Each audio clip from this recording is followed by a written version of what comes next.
I've done it with food before, and it'll be stuff like I was at a place probably a couple months ago, and they had a burger that looked good, but it was like $19-20 for a burger. And like, that's not like breaking the bank or anything, but it's like, I'm not spending $20 on a burger, like matter of principle. Like that's how I ended up not cooking worthwhile. Yeah, that's how I ended up cooking so much. We went to a few nice restaurants, and I was like, I think I can do this. Like the only thing those nice restaurants have over you is those super high temperature ovens that they do the steaks in. So that's why I really do like, I don't know, those chain fancy places like Morton's or Ruth's Chris, because they do have that like 800 degree like oven they're running that steak through that it comes out sizzling. Kind of hard to achieve that at home. But maybe with one of those eggs, I don't know. But that's what really got me into cooking, is like those $25 hamburgers. And it's like, what if I grind my own fucking meat? I'll go find fancy cuts of meat and grind them myself. There's no way you're doing that. Like I'll make a better burger than you can make, and I'll make it for $8. Yeah, they've got stuff on there to try and justify how expensive it is, where it's like, oh, got white truffle oil. It's like I'd opt not to have that. That's not good. To be fair, though, like depending on what kind of burger it is, I think they're supposed to charge, the idea is that you charge 3 times what it costs to make a thing. So if it's costing them $6 to make that burger, might be about right. And like, to do that, though, they need to be. I would want to raise my costs by $1. Why not? I mean, based on that theory. I mean, if you if you have the clientele, right? Like if you have the. Hey, can you raise the price of your tomato? Yeah, I mean, if you're there for like a really good burger, that's some sort. If they're actually grinding like 3 different kinds of meats to like make the perfect percentage of fat and flavor profile for a burger, and then they're using some fancy technique to cook it, like, yeah, I'll pay $20, I guess. But I know that I'm getting ripped off, and I'm paying 3 times what that burger costs. But that's kind of the restaurant experience. I guess I'm just like okay with an excellent burger being $20 because I know it's about 3 times what it costs. But I don't want some like trash burger. They had a ballpark. When they try to rip me off, I'm like, I'll go hungry. Hungry. Because like you can see the $8, $9, $10 sometimes hot dogs. Yeah, and it's just a normal hot dog. You're going 20 gas station hot dog. Yeah, like that hot dog costs you 5 cents to fucking make, and you're selling it to me for $9 fucking dollars. Fuck you, I'll go hungry. Like the little station that's supposed to be able to turn the crank so it gives you ground up onions. That's empty. You know, and the condiment station's gross. Some hungry kid is out there with a whole bowl of it, because he can't afford a $9 hot dog at the park. That's like the ultimate cheap move, taking your son to a baseball game, like making him think that like, no, just grab the little dish, all the onions you want, just flakes of raw onion. Yeah, flakes of raw onion and ketchup sound good. Just have that horrible SpongeBob bread. Yeah, just nothing better than some nice gazpacho on at the park at the ball field. Gazpacho sucks. Of course it does. It's terrible. It's cold soup. Oh. It's cold soup. I don't want cold soup. Cold tomato soup, and I like tomato soup. That's when I became an adult. I started eating vegetables. I'm talking like 5 years ago, by the way. And tomato soup was one of the things that I was like, wow, this is pretty good. It's good with grilled cheese. Yeah. But grilled cheese is the mover and shaker in that relationship. Like I like to dip it. The tomato soup, there's not that much to it. It doesn't taste. I don't believe that tomato soup. So cheese is fats, bread is carbs, butter, which is a huge ingredient in grilled cheese, is also fats. And I don't know what tomato soup is exactly, but I doubt it's tomato. Go ahead. Carbs. It's fat. It's cream. It's cream that makes the tomato soup good. So what you're actually having is tomato flavored cream. And here's the secret to food tasting good. It's butter and cream. The more cream you add to tomato soup, whoa, keep that under your hat. We don't want to get out. I didn't mention protein in any of those macros, by the way. You don't understand. You don't understand like the amounts of butter that are required to make like the best mashed potatoes you've ever had. It's almost a 1-to-1 ratio. I literally have no butter on my potatoes. Of course you don't, because it's awful for you. But if you were going to a nice restaurant and they were selling mashed potatoes for $12 a serving, you're eating so much butter, and they're going to be tremendous. Yeah. they're gonna be tremendous. Yes, it's butter, and butter tastes good.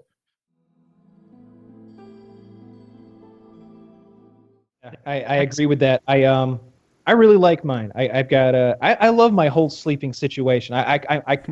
There is nothing I would want that I don't already have as far as my bed, my blankets, and my whole like thing there. I've got those big gel pillows that like stay cold, and like if I like prop them up on my my like headboard to like sit up in bed and watch television, like I can feel them pushing. Like when I push into it, it pushes me back out. And I've got the Modal pillowcases on them, so they're the same material as the MeUndies, incredibly soft. And I've got, of course, got the Casper mattress. Taylor's over there keeping cool right now. If you're not watching, maybe you're a guy who doesn't normally watch.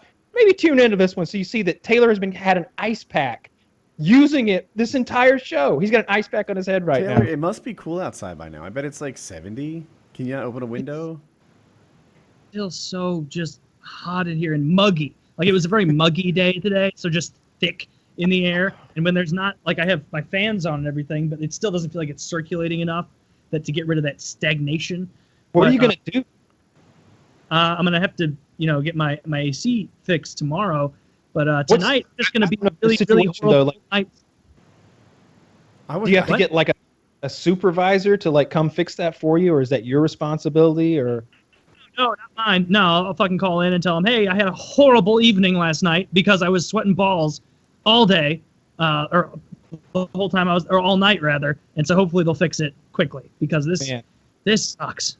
I'm so hot. This bag is now just like semi-cool water, and it still feels so good, so good. All I did before the show was take this garbage bag that I got from one of the 6,000 garbage bags I bought 2 years ago from Costco, and took my entire ice tray with like the full thing, dumped it in here, and here I am. You have an ice refill by now. You've been on the show for almost 4 hours.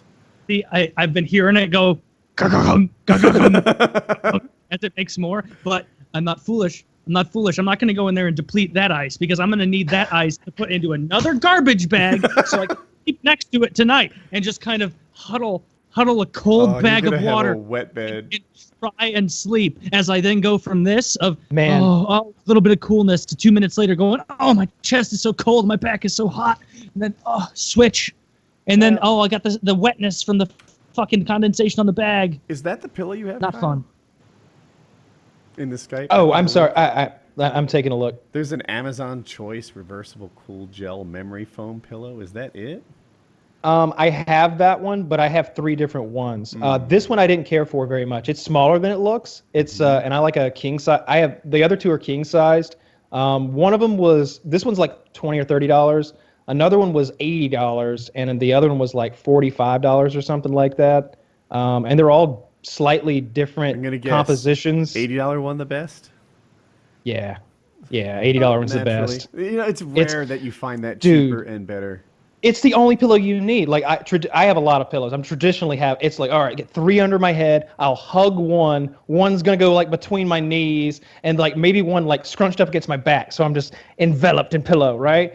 And this one, it's like, God, it's a king size pillow, so it's like the size of a goat. Like I hug this thing and put my head on it, and it like extends down, and my whole body's on it, and it's got that cooling effect, which I really like. My entire life in bed has been spent flipping a pillow over to get to the cool side for those precious 3 seconds. It feels wonderful. But now I've got a pillow that it's more like a minute of cool time, and then you flip it, and then when that's gone, I got 2 more backup pillows. It's a minute. I'm not sure that's worth the.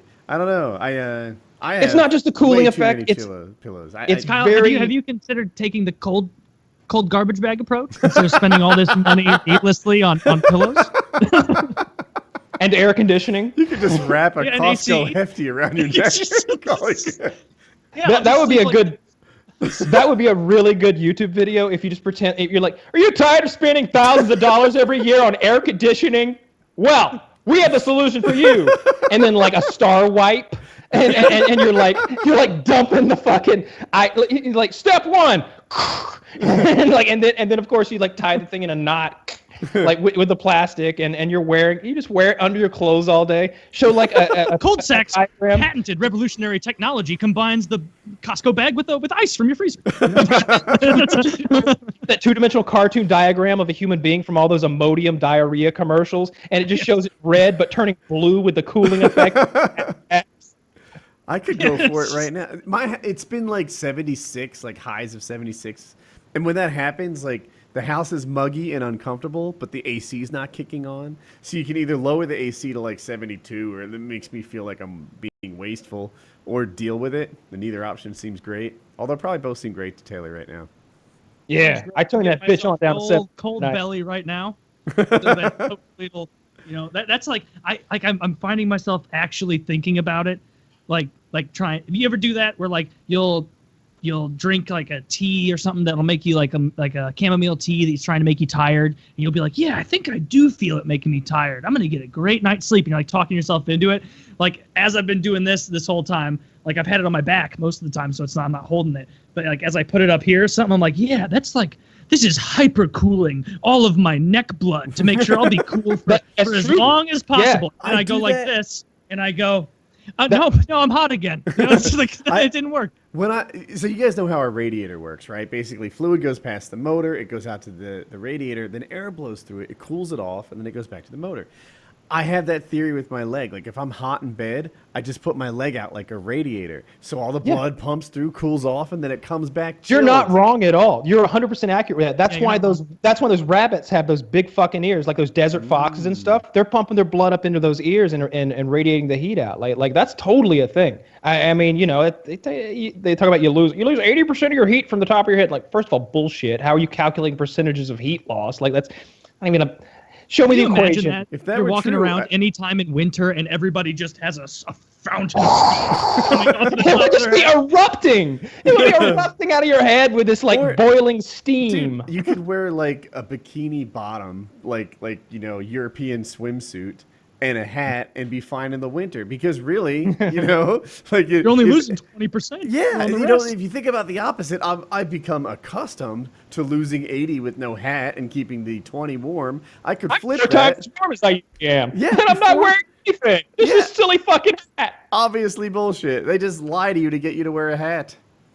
Breakfast is the most important meal of the day, too. It's bullshit. It's propaganda. It's big hat propaganda. It's big hat. It's big sombrero. That's what it is. Coming down. You know what it is? It's fucking North Face and Patagonia and all these crooks out there masquerading around saying we make high quality camping outdoor gear. Oh, we know what you're up to. You're trying to sell hats. I'm a Patagonia fanboy. Their shit is so. Is that jacket Patagonia? This is Armani, but Patagonia is like the top tier of fucking ski gear. If you ask me, from someone who doesn't fucking ski at all, but someone who's been in the cold a few times, right? And I've shopped for it and asked people who I thought knew. I've got these Patagonia like undershirt that's just micro thin, like one of those Under Armour things. But there's literally metal woven into it. Like when you turn it inside out, it's a metal shirt. Like it's like foil. I'm sweating wearing just that one layer, and it's 40 degrees out. It's like, this was too much. This was just too much. From the makers of Cold Sack come tinfoil clothes. That sounds like something I want to try for the winter. I'm gonna start a fucking Etsy store and sell garbage bags full of ice. I want to say it was like $100 fucking shirt. It was outrageous, but I was like, the guy was just swearing by it. He's like, you can wear layer upon layer upon layer of cheap Hanes shirts, or you can wear one of these, one more, a fleece and an outer, and you're fine in like sub-zero temperatures. And I'm like, I don't know anything about sub-zero temperatures. Like I do. So I was like, all right, swipe. And so, but I've always taken very good care of all that expensive winter gear because I don't use it often. A, and B, I don't want to fucking buy it again. It's like, what do you say, Woody? Buy it nice, or buy it twice. So, like, I've got some socks that cost an ungodly amount of money, but, like, you put those fucking Carhartt thermal boot socks on, size 15, they're like $8 per sock or something, but they're the best socks I've ever put on in my life. Like, I think I could wear just the sock and wear them like moccasins in a normal day. So if you go out into the skiing or something, like, my feet never get cold. Well, so I went on this cruise like 2 months ago, and every cruise that I've been on, before then, I just did like a regular balcony room, something kind of nice. But I decided to do this insane 2-story suite because I was like, I've never been on this. I want to know what it's about.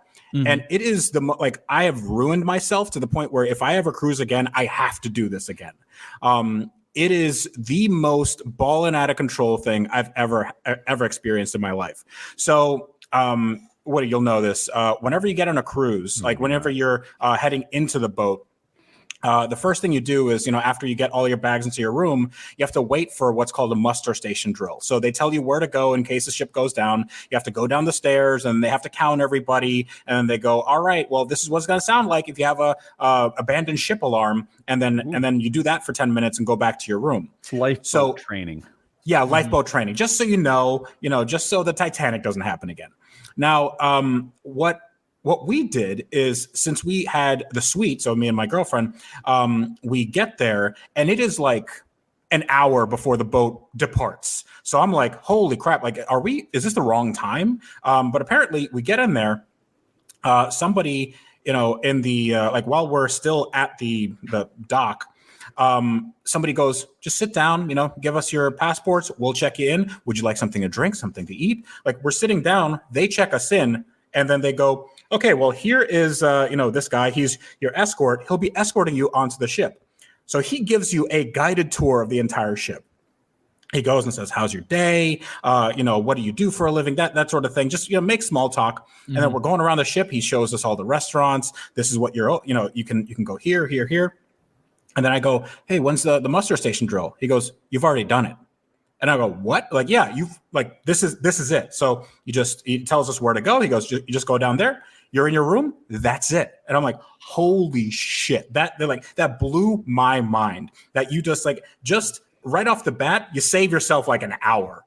Yeah. And then, it's nuts. So we get into the room, and the room is like, if anybody hasn't gone cruising, like a regular balcony room is probably like 150 to 200 square feet.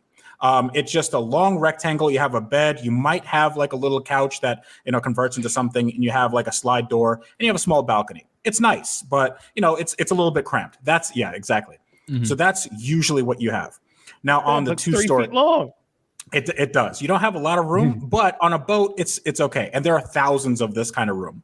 Mm-hmm. So on the suite, it was a little bit different. Well, I think that's the Royal Caribbean one. That's a family one. That's so the one I had much was smaller than yours. Yeah. So yeah. Well, the one I had was on the Celebrity Beyond, and it was called the Edge Villa. And so we get there. There's 2 ways of accessing it. You can do it on the top floor or the bottom floor. We get it on the bottom floor. There's immediately there's a living room and a dining room. You have 2 fridges, and they stock it with everything you want. They have 2 bottles of whatever you want. They bring you a cake, just to say, hey, thanks for, coming on board. You have talking here. Whatever you want. So that's one of the lower suites right there. Yours was better? No, yeah, mine was better. Yeah, this is the one story suite. So this is his closet. That's the closet. So then you have monogram pajamas that they give you. They gave my girlfriend jewelry, and they said, like, every day you're here, we'll give you a little trinket or whatever. You have a full bathroom on the bottom floor, full bathroom on the top floor with a bath and a separate shower. You go outside to a double-decker balcony, and then you have a hot tub that's it. That's exactly it. So that's your living room. That's you go outside, and then you have your oh man, it's bringing back memories. So your hot tub, you have waves, you have bubbles, you have temperature control. Everything has floor-to-ceiling windows. They can control with your phone or like the little keypad. You have and that's the top floor.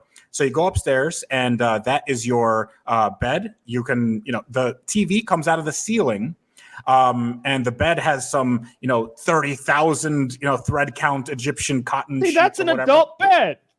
It is. It's awesome, dude. What's it cost? Yeah, my cruise sucked. What does it cost? I want to know. So I think for 11 days I paid like 36 grand, something like that. Oh boy. So it's again, I don't spend any money on anything other than cars and like travel.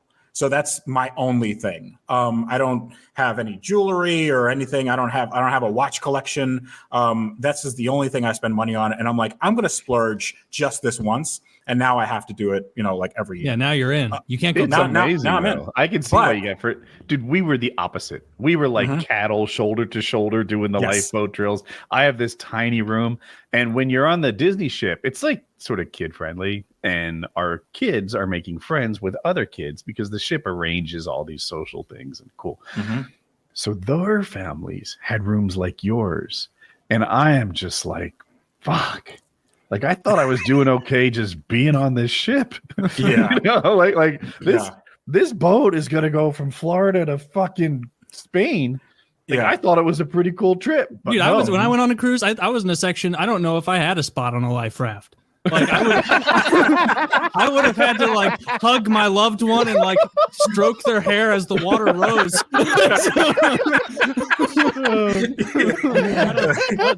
Just here nearer my God to thee. You got one of those buoys off the wall of the Long John Silvers. I know where I stole my plane seat, so I have that. Well, another thing that they give you on this crazy cruise is like. So you have a 24-hour butler. Like you have a person that will do everything, like your reservations, all that stuff, and then you have priority for literally everything. So are there prostitutes on those boats? No, I mean, they don't advertise them, but a lot of people. Well, sure they do. There's just not in the open. Probably. Okay. But yeah, I mean, it was you have confirmation on that, Zach. Find out about the horse. Maybe on a carnival. Carnival, yes. Maybe. Whatever cruise line it takes, Zach. I don't care. Oh my God. I typed "Are there prosta?" and then proceeded to misspell the word, and Google auto completed on cruise ships. There you go. I'm sure there are. It knows. It knows. It's listening to you right now. It's that same. Was it Google or what was the assistant program that? When you asked it for a picture of 17th century English royalty eating Google, watermelon. Yeah, it's a Google thing. My goodness. What this clown world we're in. I like it. No, it's not. What's good, Dick? Tell me. What's a good whiskey? What's good? Well, a good whiskey. That you enjoy that's like more of not something super over the top fancy.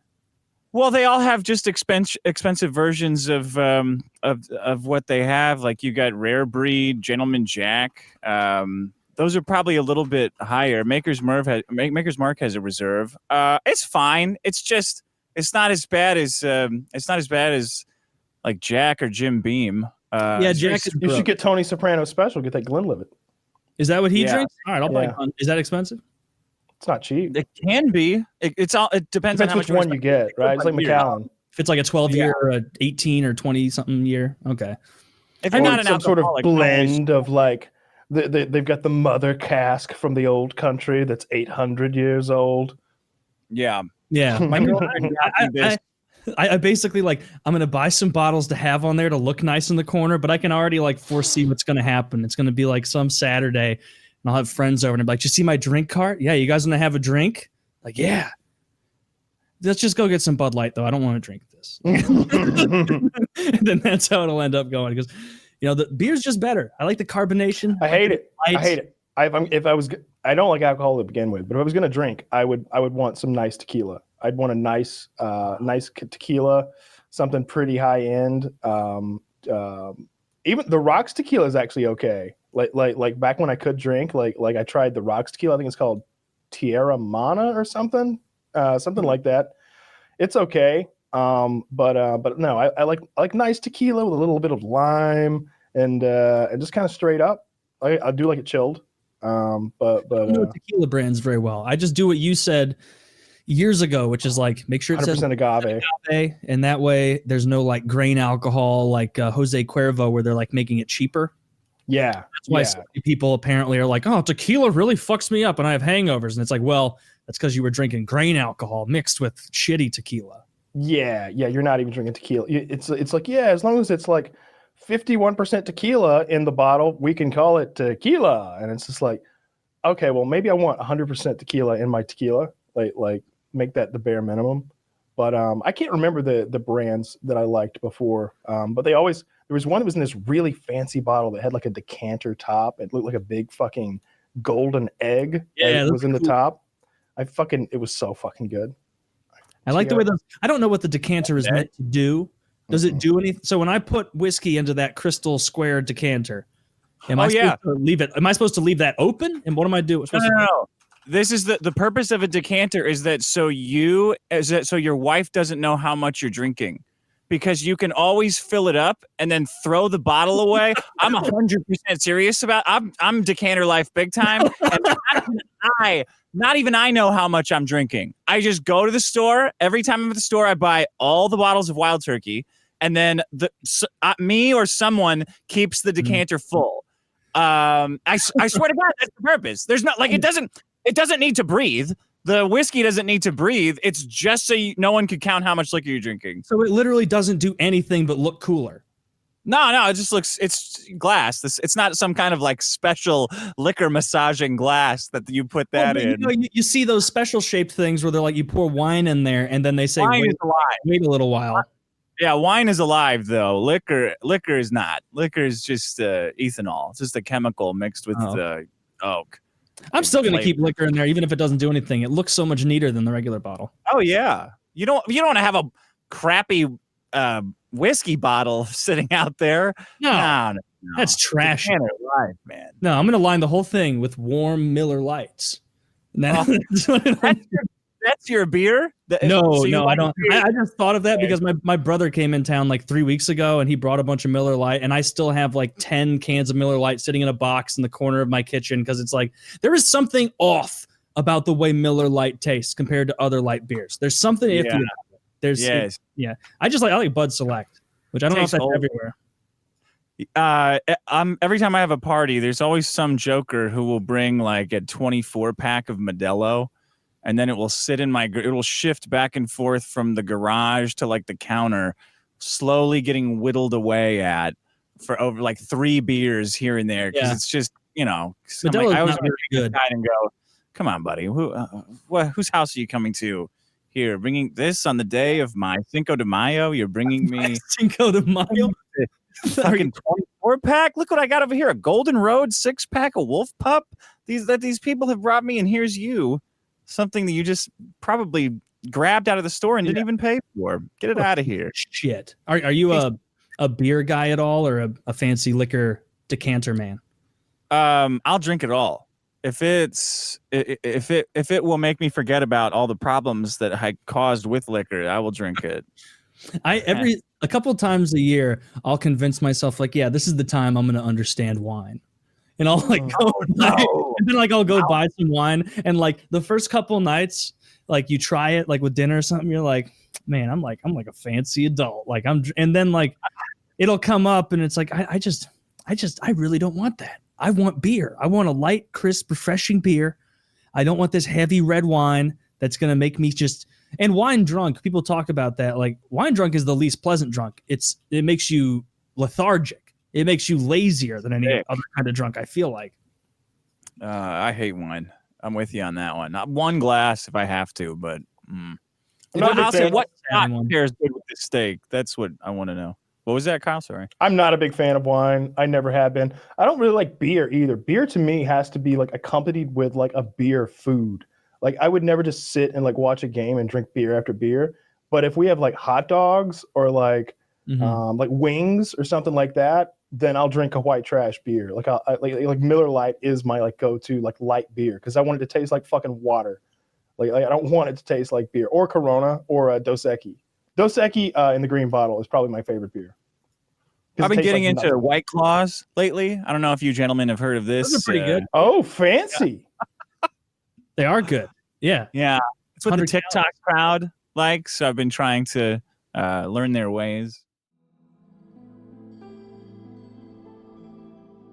And I had a question. Sure. All right. Let's pretend I'm buying a thing, right? Motorcycle, car, a thing. And I'm reasonably confident everyone's selling this thing for like $8,000. But one silly head puts it up for $6,000. Does Ed try to get that guy to $4,000? or does he know he's got a deal when he sees it? That's a great question. There's only been a handful of times in the car world where I've seen a deal that was so good that you didn't negotiate whatsoever. I think that it's if you get into a situation like that, negotiating is one of the best ways to figure out if you're being scammed. And if something is alarmingly below a market value, if you don't try to get some movement out of a seller, then you are running a greater risk of being scammed by that person.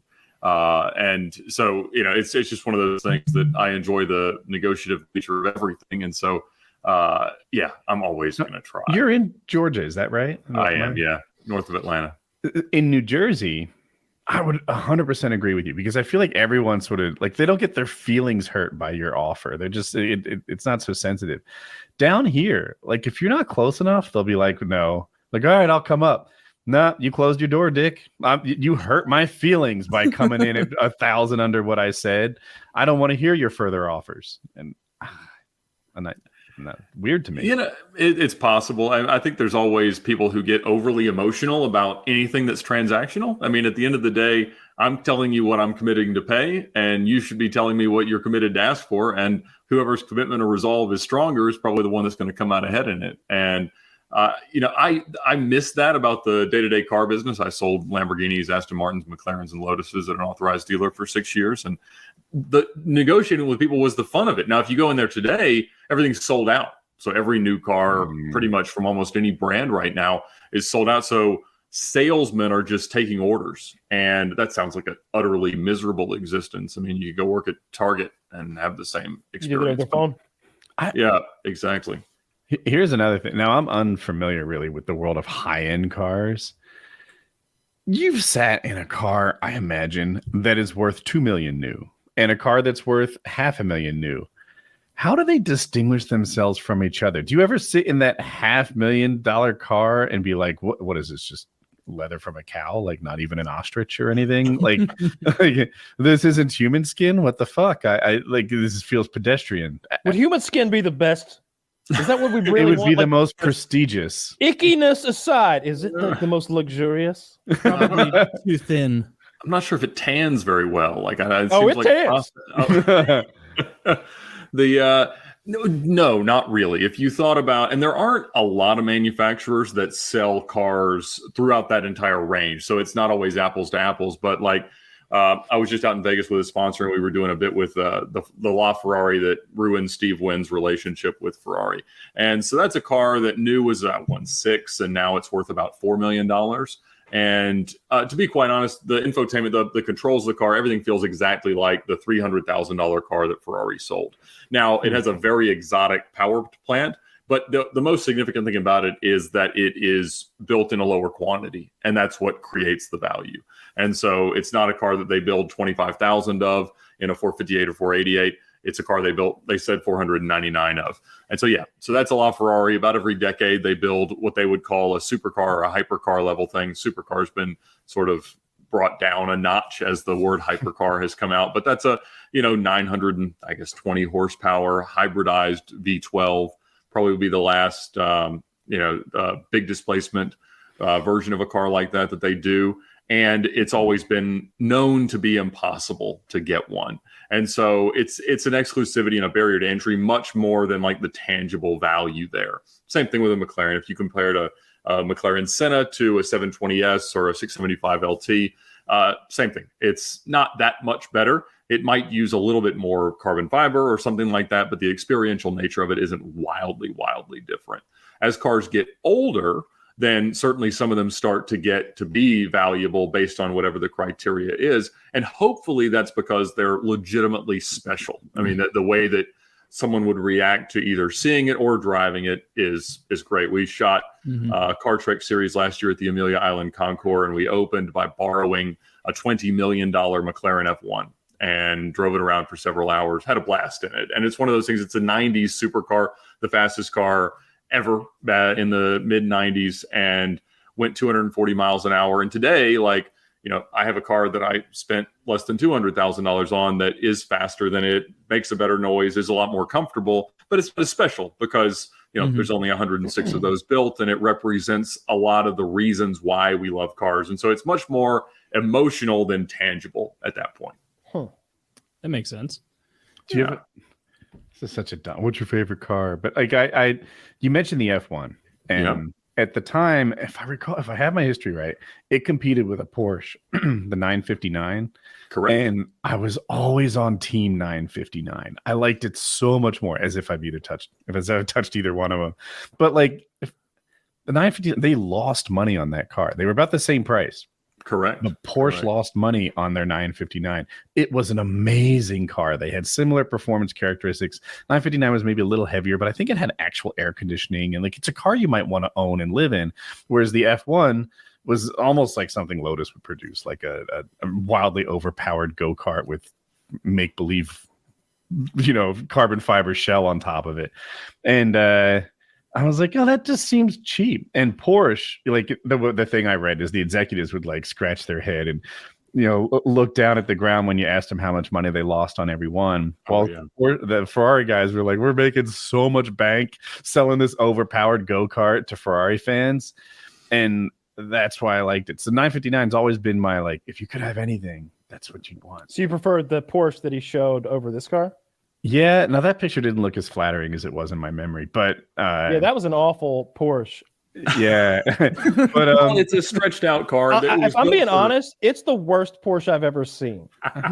Zach, can you find a picture that looks good of the 959? No, Kyle, find a picture that looks worse and put it.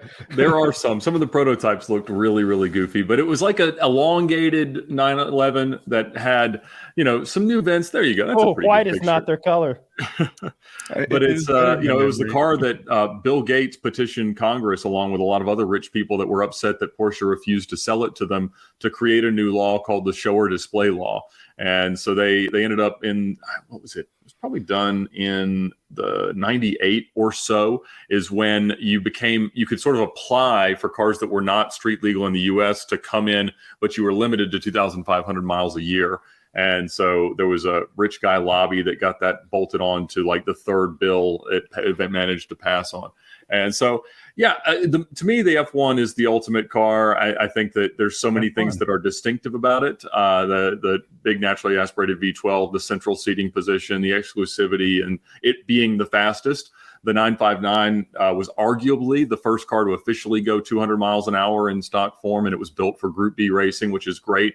The McLaren F1 wasn't really built as a race car, although it was very successful against the 959. And so, they're all great. But the great thing is, when you find a dream car like that, it can be something that changes the way that you look at cars in general. And I think that there's a lot of things about my Lamborghini that I like because of what I like about the F1. And I think that you don't have to always get to the point of having the dream car. The dream car may change over time. They build new ones every year. But that's one of the things that I love about how hybridized and complicated and technological new cars are. They don't make me want them more because I know what things will break on them, especially from being in a dealership setting. One thing that can change is your idea of what the mission is, right? If it's like, I like this car because I enjoy track day. And then over time, you're like, truthfully, I enjoy city driving. I like to drive in this thing and do a look at me type thing. And air conditioning is really essential in that environment, whereas it wasn't at the track. And when the mission changes, the car can change. And that's a thing too. Absolutely. And, one of the things that happens, especially with some of these, halo cars like that, is that if you ever got there, it gets a lot harder to enjoy cheap cars again. And so many of us have had so much fun in junky old cars that was a lot of why we started doing the types of videos we call them Car Trek. And it's us absolutely knocking off Top Gear. And we do it because, it's kind of like comedians in cars getting coffee. If you watch Seinfeld in that, it is abundantly obvious that the first sponsor came to him and he made them agree to the show concept but he made them agree to the sponsorship before he told them what he was going to do. Because if he had told them, I'm going to go borrow a car that's nicer than something I would normally drive to wherever I'm going to drive it, which is going to be a coffee shop, and I'm going to go with a friend that I already have, and we're going to complain about being famous. And nobody sponsors that. But they did, and it was successful. And so this was the same situation. Like we had a sponsor who was open to kind of us doing whatever we wanted. And they're like, well, if you're going to tell us we can do anything, we're going to play Top Gear. And we figured out a way to do that. And so we come up with a goofy challenge. And so like most recently, it was that we had to import a car. So a car that was more than 25 years old. After that, you don't have to have show or display. You can just bring anything in. And so I brought in a right-hand drive TVR Cerbero. That was probably the first legal one in the U.S. And we make up some adventures. We go rent a track and have an awful lot of fun. And so yeah, I think that as long as you can still find ways to enjoy whatever it is about the automotive hobby or any hobby that you want, whether it's shooting guns or fishing or anything else, just, whatever it is that makes it mean something to you, that's what you always have to find a way to gravitate back towards. Yeah. I mean, cars are a fun one. There you go. A very, very high barrier to entry, but very neat. I haven't found that nicer motorcycles change my enjoyment of cheaper ones. What watch are you wearing? I'm always curious. This is a fun one, actually. This is one of my cheaper watches, and I'm a watch nerd, but I'm not a watch snob. So I have cheap watches and I have some expensive watches too. This one is a Seiko that has an Arabic dial. So it's like not even $200. But it's got the numbers are all in Arabic, and this is the date that's I'm looking at the numbers now. I see. The actual numbers are in Arabic. I like how 9 is the same. Kind similar. of. Yeah, it's similar. Yeah, I never. 9 and 11 are the same. It's the same as other watches that don't have one. I'm going to be honest. I always thought that Arabic numerals were the numerals that we used. I thought they were the same. You know what? Kyle is actually right. Technically, this would be called Eastern Arabic. I said it wrong. Arabic numerals are what we use. Eastern Arabic is like from Syria. So what made you pick that watch? Was it the numbers, the face on it, or like... it was actually the numerals. Yeah, that's what did it for me. Normally, like if you want to get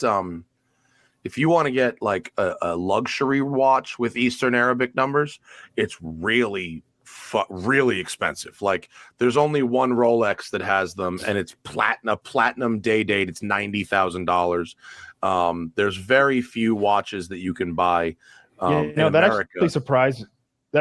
Oh, in America is a good qualification, because I would think with all that oil money in the Middle East they'd be like, no, put it in the Eastern numbers. Yeah.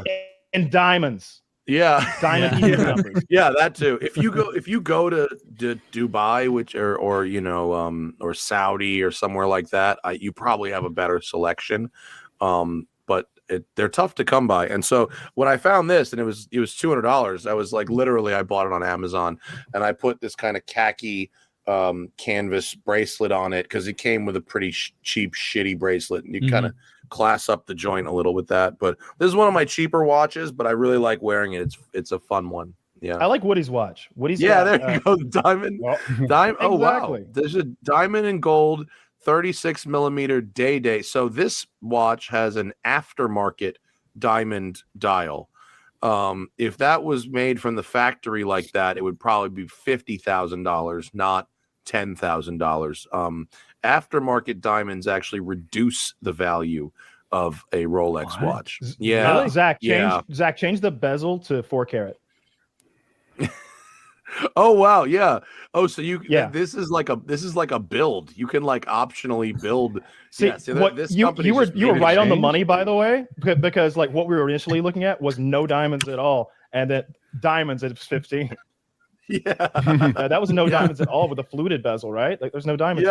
Yeah. But it went up by $4,000. Well, no, am I wrong? Yeah, the regular one. This whole deal is custom. The dial and everything like that. This watch, just with a regular dial, is probably $10,000 or $11,000 from Rolex. So you add some diamonds, and it's going to go up because this company's making this. But if you then go to sell it on the secondhand market, it would be actually less. So I hate in my taste in watches, but I see that thing and it screams a little like nouveau riche. Look at me. Yeah, no shit. Yeah. Right? Like, Woody, it's oozing diamonds. No shit. There's diamonds I don't falling know, a off little of it. gaudy for my.